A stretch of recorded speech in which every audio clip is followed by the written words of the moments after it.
మీ car EMI కట్టలేకపోతున్నారా? మీ car EMI మేము కడతాం. ఈ నెంబర్కి కాల్ చేయండి. నమస్తే రచిత గారు. నమస్తే ఉషా. వైఫ్ అండ్ హస్బెండ్కి సంబంధించి కొన్ని టాపిక్స్ మనం మాట్లాడడం, కొంతమంది కామెంట్స్ కూడా చేస్తూ ఉన్నారు. మేము ఏ విధంగా ఉంటే బాగుంటుంది, సజెషన్ ఇవ్వగలరా, ఏదైనా వీడియో రూపంలో చెప్పగలరా అని కొంతమంది ఆడవాళ్ళు అడిగిన వీడియో ఇది. వాళ్ళ కోసం మాత్రమే. ఏ విధంగా ఆడవాళ్ళు ఉంటే భర్తకి నచ్చుతుంది అంటారు అసలు? సో యాక్చువల్గా నేను హ్యాపీ ఉన్నాను ఫస్ట్. ఎందుకంటే మనము చాలా వరకు భర్తలు ఇలా చేస్తారు, అలా మాట్లాడారు, అలా ఏం లేదు, ఇప్పుడు బాగా మారింది అని భర్తలు చాలామంది అలా పెట్టిన వాళ్ళు మాకు ఇలా పెట్టారు, సజెషన్స్ తీసుకుని మారుతున్నాము అంటే మంచిగా అనిపిస్తుంది. I started loving my wife. మా ఇంటి ఆడపడుచు మీరు ఫ్రమ్ ఏకేపీ అని పెట్టారు. సో మొన్న కూడా చెప్పాను, thanks to AKP brother. So కాబట్టి ఇప్పుడు మీరు అడిగిన క్వశ్చన్ పర్ఫెక్ట్గా ఆడవాళ్ళు కూడా ఎలా ఉండాలి, ఖచ్చితంగా సి బోత్ థింగ్స్ కరెక్షన్. ఇక్కడ మనం ఏమీ వ్యాలిడేషన్ ఇస్తలేము, బట్ యాజ్ అ సైకాలజికల్గా ఏంటి, ఏ మనిషికి నా భార్య ఇలా ఉంటే బాగుంటుందని ఒక కొన్ని పారామీటర్స్, సెట్ రూల్స్ అయితే ఉంటాయి. సో ఆ సెట్ రూల్స్లో ఏవి ఉంటాయి అనేది మనం చెప్పుకుంటే మనకు పురాణాల్లో నుంచి ఆది దంపతులు అనంగానే గుర్తొచ్చేది పార్వతి పరమేశ్వరులు. సో వాళ్ళను పురాణాల్లో నుంచే దంపతులు అనగానే వాళ్ళిద్దరిని. అయితే కొన్ని చోట్ల ఎలా చెప్పారు అంటే పురాణాల్లో, ఎప్పుడైతే మీకు దేవుడి గుడి లేని పరిస్థితుల్లో ఒక మంచి ఆదర్శ దంపతులను కూర్చోబెట్టి పూజ చేస్తే స్వయంగా పార్వతీ పరమేశ్వరులను కూర్చోబెట్టి చేసినంత వ్యాలిడేషన్ ఉంటుంది అని చెప్పడం జరిగింది. అంటే ఆ ఇద్దరు ఎప్పుడైతే ఆ రెండు శక్తులు కలుస్తాయో అంత పవర్ఫుల్ అనేదే ఈ పెళ్ళికి ఉన్న బ్యూటీ. సో కాబట్టి ఎందుకంటే ఆ రెండు శక్తులు కలిస్తేనే కదా ఇంకొక ఎనర్జీ పుట్టేది. So that's a wonderful process. దాంపత్యం అనేది జస్ట్ ఏదో మనము నువ్వు వంట చేయడానికి పెళ్లి చేసుకున్నాను, నన్ను సాకడానికి పెళ్లి చేసుకున్నా, లేకపోతే పుట్టియడానికి, it's more than that. Beauty marriage relation is more than creating a universe. ఇంకా కోపం వచ్చి సాధలేను అన్నప్పుడు, లేకపోతే భార్యల మీద విసుగు చెందినప్పుడు భర్తల మీద చాలా గలీజ్కి పెళ్ళి అంటే ఇట్లా నాస్టీగా మాట్లాడడం అనేది మనకు అలవాటు అయింది. ఒక రెస్పెక్ట్ లేకుండా అయితే తయారైంది బికాజ్ ఆఫ్ ఇంటాలరెన్స్, ఒకరినొకరు, ఇన్సెక్యూరిటీస్, డామినేషన్ ఫ్యాక్టర్స్, ఇవన్నీ, సంపాదన ఈక్వల్ ఉండటం, ఇవన్నీ ఫ్యాక్టర్స్. కానీ ఎంతైనా భార్యకి ప్రపంచమంతా జై కొట్టినా తన భర్త ప్రేమ దొరకంది మాత్రం వెలితి మాత్రం ఉంటుందబ్బా. అది మాత్రం అది ఇంకా అదే ఆ కల్చర్, ఆ రూట్స్ ఎక్కడికి పోవు. నువ్వు ఎంత సీఈఓ అవని, లేకపోతే కలెక్టర్ అవని, పోలీస్ ఆఫీసర్ అవని, లేకపోతే చిన్న హౌస్ మేడ్ పని చేసుకున్నా భర్త ఆ కాసింత పొగిడినా ఆ దగ్గరికి తీసుకున్న ఉన్న ఆనందం వేరే లెవెల్. సో కాబట్టి దానికి మరి నువ్వేం చేస్తున్నావు, నువ్వు చేస్తే ఈ కొన్ని పారామీటర్స్ ఇప్పుడు నేనేదో కొత్తగా కూడా చెప్పేది కాదు. మహాభారతంలో ద్రౌపది సత్యభామతో వివరించింది అన్నట్టు, ఇలా ఉంటే భర్తకి నచ్చడం జరుగుతుంది అన్న విషయం. సో మరి అక్కడి నుంచి రూట్స్ నుంచి మళ్ళీ ఒకసారి నెమరు వేసుకునే ప్రయత్నం మన ఈ జనరేషన్కి, రాబోయే జనరేషన్కి కూడా ఒక చిన్న గైడ్లైన్స్గా ఏమైనా ఉపయోగపడతాయో చూద్దాం. సో ఫస్ట్ వన్ ఏంటి అని అంటే, బేసికల్గా ఎంత ఓపెన్ అయిందంటే ఇదివరకు అసలు భర్త పేరు తీయడం కానీ, భర్తల గురించి కానీ డిస్కషన్ చెప్పడం అనేది చాలా తక్కువ. ఎందుకు తక్కువ అంటే ల్యాక్ ఆఫ్ టైం. బికాజ్ వాళ్ళకి పాతకాలంలో న్యూక్లియర్ ఫ్యామిలీస్ కాదు, పని పాట లేకుండా కాదు, ఫోన్లు లేవు. సో ఇంకా జీతగాళ్ళకి అన్నం పెట్టడమో, లేకపోతే చాలామంది ఉమ్మడి కుటుంబం ఉంటే ఈ అక్కలు, బావలు, తోటికోడలు ఇంట్లో పనే సరిపోయేది. సో వాటికి సొల్లు ముచ్చట్లు అనేది తక్కువ ఉండేవి. ఇప్పుడేమవుతుంది అని అంటే the phone is a culprit అని నేను ఎప్పుడు చెప్తాను. అది పాజిటివ్గా వాడితే ఓకే, కానీ ఏ 9 తగ్గింది అంటే ప్రైవసీ లేకుండా పోతుంది. బేసిక్గా భర్త గురించిన పర్సనల్ సీక్రెట్స్ కానీ, వాళ్ళ ప్రైవేట్ లైఫ్ గురించి కానీ డిస్కస్ చేయడం బ్యాడ్ అని చెప్తున్నారు. ఎప్పుడు పురాణాల్లో చెప్పారు. ఎలాంటివి మేడం మరి అంటే, తనకి కొన్ని అంటే అవి చాలా సిల్లీ ఉండొచ్చు, నేను ఊరికే సరదాగా మెన్షన్ చేస్తున్నాను, గురుకు అంత పెద్ద తప్పేం కాదు, లేకపోతే ఇంకా కొంతమంది ఇంకా తినడమో, లేకపోతే డిఫరెంట్ హ్యాబిట్స్ ఉంటాయి, అవి నీకు నచ్చకపోయి ఉండొచ్చు. అవి నువ్వు బయట అందరి ముందు డిస్కస్ చేయడము. సపోజ్ స్మెల్ కూడా బ్యాడ్ స్మెల్ వస్తుంది అనుకో వాళ్ళ దగ్గర. కొంతమందికి వాళ్ళ స్వెట్ కొంచెం స్మెల్ డిఫరెంట్గా వస్తుంది. సో అలాంటివి నువ్వు నీ ఫ్రెండ్స్ తోటో నీ రిలేషన్స్ తోటో లేకపోతే ఇట్లా చీత్కరించుకొని నా హస్బెండ్ ఇట్లా మా ఆయన అయితే చిరాకు వస్తుంది, అది గనక నువ్వు చెప్పినవని ఆయనకి తెలిస్తే నీ మీద మమకారము ప్రేమ నువ్వు పొక్కన పెట్టు. అసలు అంటే అగాధాల్లో కంటే నువ్వు ఒక చెత్త కింద అంటే దాని ఇంట్లో ఉన్నా కూడా మనసు మాత్రం ఎక్కడికో దూరం పోవడం జరుగుతుంది. మీకు అనిపించడానికి అది జోవియల్, జోక్, సరదాగా టీజింగ్ అనుకో. No, for him it is a insult, వేరే వాళ్ళ ముందు డిగ్రేడ్ చేసినట్టు. So don't do that. అలా కాకుండా ఫిజికల్గా అంటే మీ ప్రైవేట్ లైఫ్ను కూడా, పర్సనల్ లైఫ్ను కూడా, లేకపోతే ఏదైనా అలాంటి సెగ్మెంట్ని అసలు వేరే వాళ్ళతో షేర్ చేసుకోవడం అనేది ఏ భర్తకి ఇష్టం లేని టాపిక్. అబ్బాయిలు మాట్లాడుకుంటారు కదా అంటే నాకు తెలిసైతే భార్యల గురించి మాట్లాడరు. ఒకవేళ మాట్లాడినా అది వాళ్ళ కర్మ. కానీ భార్యలు మాట్లాడినరు అని తెలిస్తే మాత్రం వీళ్ళు ఒకసారి వెనక్కి తీసుకోవడం అయితే జరుగుతుంది. ఆ పర్సనల్ లైఫ్లో కూడా ఒక కాన్షియస్గా ఉండాల్సి వస్తుంది. ఎప్పుడైతే కాన్షియస్గా ఉన్నప్పుడు అది పర్సనల్ లైఫ్, హ్యాపీ లైఫ్ అయితే ఉండదని నా ఫీలింగ్. సెకండ్ వచ్చేసి చాలామంది వైఫ్స్కి ఖచ్చితంగా అందరికీ, నీకు ఉంటుంది నాకు కూడా ఉంటుంది, ఏంటి నా భర్త నా మాటే వినాలి, లేకపోతే మొత్తం ఇలానే మ్యాజిక్ చేసి నా మాట వింటే బాగుండు, మా అత్తగారి మాట, మా ఆడపడుచు ఇప్పటిదాకా బాగానే ఉంటాడు, వాళ్ళు వస్తే మారిపోతాడు, వాళ్ళ వైపు ఫోన్ మాట్లాడా కథమే, ఇలాంటి ఒక ఉండి వశీకరణ అనే భావాల దగ్గరికి 80% లేడీసే ఉంటారు. నా భర్త నా మాట వినట్లేదు, వశీకరణ చేసుకోవాలి.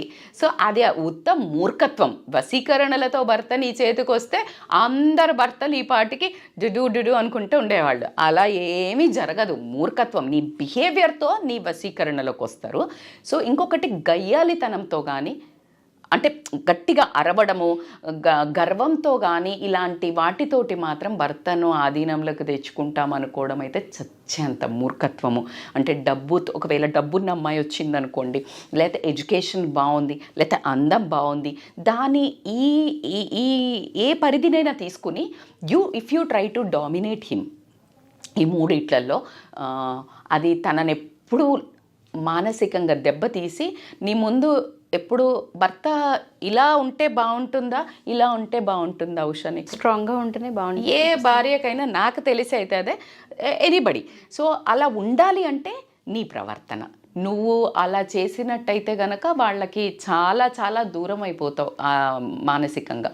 థర్డ్ వచ్చేసి ఏంటంటే భోజనం పెట్టినప్పుడు, స్పెషల్లీ భోజనం పెట్టంగానే మొదలు పెడతారు, ఇక చూడు వీడికి చిన్నోడికి బుడ్డోడికి ఫీజు కట్టలేదు, లేకపోతే ఇది కట్టలేదు, లేకపోతే మీ అమ్మ ఇట్లా అన్నది, మీ అక్క మొన్న ఫోన్ చేసింది చూడు ఎట్లా అన్నది, మా చెల్లె వాళ్ళు ఇది కొనుక్కున్నారట, మా ఇంటి పక్కన వాళ్ళు ఈ నెక్లెస్ కొన్నారు, ఈ పొలం కొన్నారు, ఈ ఎస్టేట్ కొన్నారు. ఆడికి ఎందుకురా ఈ బుక్, అసలు ఇక్కడ ఎందుకు దొరికానరా అన్న ఫీలింగ్. అంటే అక్కడ కూడా మనశ్శాంతిగా ఉంచకపోవడం అనేది ఇట్స్ ఎ వెరీ బ్యాడ్. దీనికి కొంచెం క్లాజ్ ఉంటుంది. కొంతమంది చాలా ఇర్రెస్పాన్సిబుల్ పీపుల్ పొద్దున్న లేస్తే బయటికి వెళ్ళిపోయి, అంటే ఏం సంపాదన లేకుండా ఏం లేకుండా ఉండి వాళ్ళు దొరకట్లేదు, ఇంకా ఆ టైంలో దొరుకుతుంటే అది క్లాజ్ అప్లైజ్. అందరికీ ఇది వర్తించదు ఉష. నేను చెప్పేది కూడా జనరలైజ్డ్ కాదు, ఎందుకంటే కొంతమంది అసలు పూర్తిగా దొరకరు, ఇంకా ఆ టైంలో దొరుకుతారు కదా అని చెప్తారు. బట్ హస్బెండ్స్ కూడా అర్థం చేసుకోవాల్సింది ఏంటంటే, మీరు ఆ టైం ఇచ్చినట్టయితే వీళ్ళు ఈ టైంలో టార్చర్ చేయడం అనేది ఉండదు. ఎస్పెషల్లీ వాళ్ళకి ఇష్టమైన వంటలు చేసి అలా గనక చేసినట్టయితే గనక చాలా ఎక్కువ రిలేషన్ బిల్డ్ అవ్వడం జరుగుతుంది. నేను ఫోర్త్ది చెప్పాలి అని అంటే ఉదర తృప్తి అంటారు. ఉదర తృప్తి అంటే హస్బెండ్కి ఎప్పుడైతే పొట్ట సాటిస్ఫై అవుతుందో, భార్య ప్రేమ కడుపు నుంచి భర్త దగ్గరికి వెళ్ళాలంటే పొట్ట నుంచి వెళ్ళాలంట. మగవాడికి ప్రేమ గుండెలోకి వెళ్ళాలంటే పొట్ట నుంచి వెళ్ళాలి అని చెప్తారు. సో కాబట్టి ఆ ఉదర తృప్తి కావాలి అంటే చక్కగా ఇష్టమైన వంటలు వేసి కూర్చోబెట్టి తినబెడితే కనుక వాళ్ళకి మెయిన్ మగవాళ్ళు ఓర్చుకోలేంది అంటే ఆకలి వేస్తే అందరూ ఇన్ఫ్యాక్ట్, బట్ వాళ్ళది టాలరెన్స్ లెవెల్ తక్కువ ఉంటుంది అండ్ బయటికి పోయి వచ్చామనే కోపం ఎక్కువ ఉంటుంది. కాబట్టి అలా ఎప్పుడైతే సాటిస్ఫై చేస్తారో they ten to get bound to you. And ఇంకొకటి ఏంటి అని అంటే, బేసికల్గా ఇప్పుడు ఫర్ ఎగ్జాంపుల్ కొంతమంది 4 పనులు చేశారు, అందులో 2 1 ఏదైనా ఎక్కడైనా పెట్టారు, పోతున్నాయి, ఇంకేదో బిజినెస్ చేశారు పోయింది, లేకపోతే ఆఫీస్ ఏదో ఒకటి, ఇలాంటి ప్లాన్స్ అన్నీ అవుతున్నాయి. అయినప్పుడు ఎప్పుడైనా మాట్లాడినప్పుడు ఆ సార్లే చేసినవులే, లేకపోతే ఇంక ఉద్ధరించినవులే. అది జనరల్గా లేడీస్కి ఎక్కువ అవుతుంది, జెంట్స్కి తక్కువ అవుతుంది. మనం అది కూడా ఎప్పుడు అంటాం, ఏదైనా మొదలు పెట్టేదని చేద్దట నీ మొహానికి చేసినవులే అనటము అనేది కామన్ లాంగ్వేజ్ సర్వ లేడీస్లో. కానీ జెంట్స్ని లేడీస్ అంటేనేమో మనం ఫీల్ అవుతామంటాం. జెంట్స్కి the most important element is ego, అహము. అది తొక్కడం జరుగుతుంది. పాముకు తోక దొక్కితే ఎలా బుస కొడుతుందో మగవాళ్ళని ఎప్పుడైతే ఆ వర్డ్ అంటామో వాళ్ళ ఈగో హర్ట్ అవుతుంది. సో ఈగో హర్ట్ అయినప్పుడు చాలా డిస్టెన్సెస్ పెరుగుతాయి. Either in the both cases. మానసికంగా అమ్మాయిలకేమో తల్లిదండ్రులను తిట్టినా, ఇంకేదైనా బ్యాడ్ వర్డ్స్ తిట్టినా అక్కడ పడుతుంది. అదే జెంట్స్కి మాత్రం వాళ్ళ కెపబిలిటీని క్వశ్చన్ చేసినప్పుడు వాళ్ళు ఆ విషయాన్ని అసలు తీసుకోలేరు. అందుకనే మరీ రూడ్గా కాకుండా సంజాయించటం అనేది ఇంపార్టెంట్. అంటే రూడ్గా అంటే మరి ఎట్లా మేడం అట్లా అన్నీ తగలేస్తారో అన్ని బరాబర్. You need to check, you need to advise, but in soft words. మంచిగా మన ఫ్యామిలీ మనిద్దరము, మీరు ఇలా చేస్తే ఇలా అవుతుంది, ఎందుకులే మనకు కలిసి వస్తలేదు, గమ్మునుందాము, సంపాదించకపోయినా సరే ఆగం చెయ్యొద్దు. This is the best words you can tell. అంతేగాని ఇంకా చేసిన వాళ్ళే నీ ముఖానికి ఇదే అయింది అట్లా మాట్లాడే వాళ్ళని నేను చాలామందిని చూశాను. సో కాబట్టికే అది రాంగ్. కోడ్లు సంపాదించిన వాళ్ళని కూడా ఇలా మాట్లాడే లేడీస్ ఉన్నారు. ఇంకా అది వాళ్ళ విజ్ఞతకే వదిలేస్తున్నాము. ఎందుకంటే వాళ్ళ తపనంతా ఇంకా ఇంప్రెస్ చేయాలి వైఫ్ని, ఇంకా ఫ్యామిలీని బాగా చేయాలనే మగవాళ్లను చాలా నానా రకాలుగా, అంటే ఫుడ్ పెట్టకుండా తిరిగేసి వచ్చి ఇలా చేసేవాళ్ళు కూడా ఉన్నారు. తిరిగేసి వచ్చేసి ఫుడ్ పెట్టకుండా చల్లయి బొల్లయి వేడి చేసుకుని తినే మహానుభావులు కూడా ఉన్నారు. నేను వాళ్ళని కూడా చూస్తున్నాము. సో మనము అలా అందుకే అంటున్నాను, ఎద్దున్నోడికి బుద్ధి ఉండదట, బుద్ధున్నోడికి ఎద్దు ఉండదట అంటారు. ఇలా చేసే వైఫ్స్కి అంత బంగారం లాంటి హస్బెండ్స్ ఉంటారు. అట్లా మంచిగా చూసుకునే వైఫ్స్కి హస్బెండ్స్ రూడ్ ఉంటారు. అది మరి భగవంతుడు ఎందుకు అలా విధిరాతలు రాస్తాడో తెలీదు. కానీ మనం 100% లైఫ్ని కరెక్షన్ చేసుకునేది మన ఈ లైఫ్లోనే. ఇంకా ఇట్లాంటి మీడియా ఛానల్స్ ఒకసారి చెక్ లిస్ట్ పెట్టి చక్కగా పారామీటర్స్ ఇస్తున్నారు కాబట్టి క్రాస్ క్వశ్చన్ చేసుకోవడము for better life is always encouraging.